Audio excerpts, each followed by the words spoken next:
Hi Tubies, it's Thursday here on Pagan Perspective, and this week we are interviewing a guest. So this is my lovely fiance, Greg, and this week we are going to be discussing our trip to the Friendly Dragon in Halifax and what we thought about it. So this was basically our second time down there for the Samhain celebration, but we were also there about a month or two ago now for the Maybon celebrations. And for me personally, the first one was a bit awkward because we didn't really know anybody, but the second time there we were a bit more familiar with the people there, and the couple that was running the ritual as well, they recognised us, and they seemed quite happy to see us there again. I don't know about you, but yeah, it seemed that way.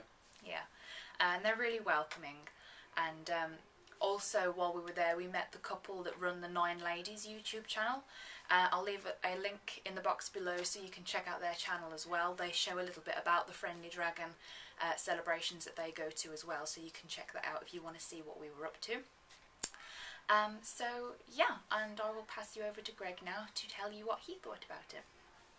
Okay, well, it was interesting, I guess. I've never really been into rituals per se, but I thought it'd be interesting to see what goes on. Don't know really. It's roughly what I expected, I suppose. And yeah, I know a little about kind of. I don't know what the words are. No, I know a little bit about the way certain like terms circles are used. are cast and stuff.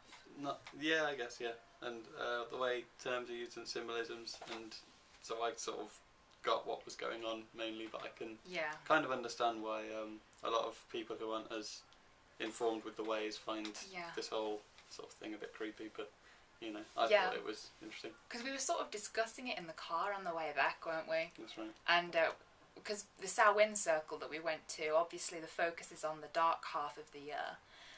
So a lot of the words used were to do with invoking the dark goddess and Hecate and Caradwen.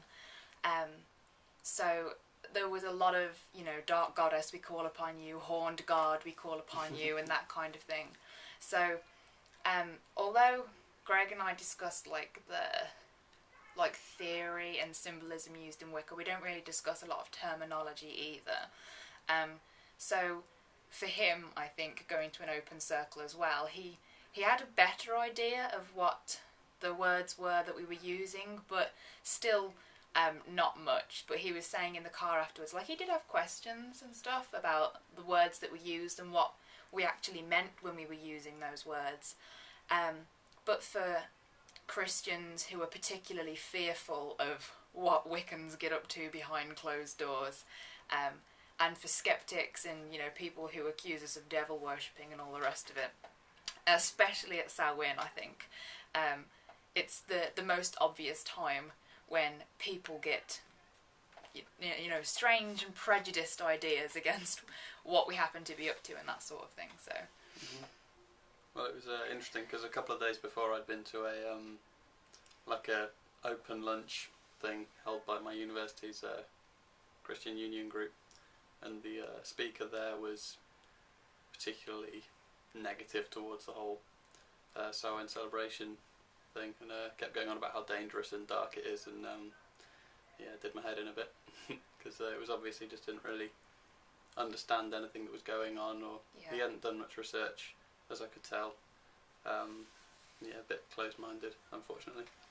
Yeah. But, because I think you had a lot of questions for me as well when we were leading up to Samhain. Yeah. So Greg wanted to know what I had planned and, you know, what the meaning of the celebration was and that kind of thing. But this talk that he went to at the CU, it was from an entirely Christian perspective. And so a lot of stuff that was discussed there was, the words that we used weren't really understood by everybody there. And it was portraying, you know, rituals that we get up to at Samhain as dangerous. But, you know, that word used out of context is, you know, easy to misconstrue. I think that the guy who was giving the talk, I think we both agree that he was talking about dangerous as in dangerous for your immortal soul and getting into heaven. That's right. So for Christian people, obviously, they would feel uncomfortable and, you know, concerned about their immortality, getting into something like a Samhain ritual. But at the same time, when other people don't know what pagan people get up to for Samhain rituals, it's easy for them to misunderstand what it is that we're getting up to. So I think it would be healthy for everybody to go and talk to a pagan at some point and ask them what they're actually doing. Yeah. Because I think this guy was just basically concerned that we were all invoking dead people and That's right. talking to demons and whatever else it is that he thinks we're getting up to. He mentioned how on Halloween pagans practice necromancy. It's one of the things that he said, which, I think that. Well, I think most people in the room were Christian, and I don't think they really sort of were even aware that there are pagan people. Yeah. And so when I spoke at the end, I think a lot of people were a bit shocked that, you know, there was someone in the room which was supposedly guilty of all these things this man was saying. Just massively misrepresentative of a lot of people. Yeah. He was completely generalising about what pagan people get up to. That's right, yeah. And, you know, obviously for everybody out there on Pagan Perspective, you're probably aware that paganism is an incredibly umbrella term. And a lot of pagans don't even practice witchcraft or magic of any kind because that isn't a default quality in paganism. So for this guy to basically generalise us so badly to the rest of the Christian gathering is a little disappointing to hear, to be honest. But so that's what other people think that we were up to. But what we actually did was basically stand around and say thank you to the ancestors for being part of our lives, for letting go of people that we'd loved and lost, and generally stood around eating a lot of cake and and just being happy to be in each other's company was really more what we were up to.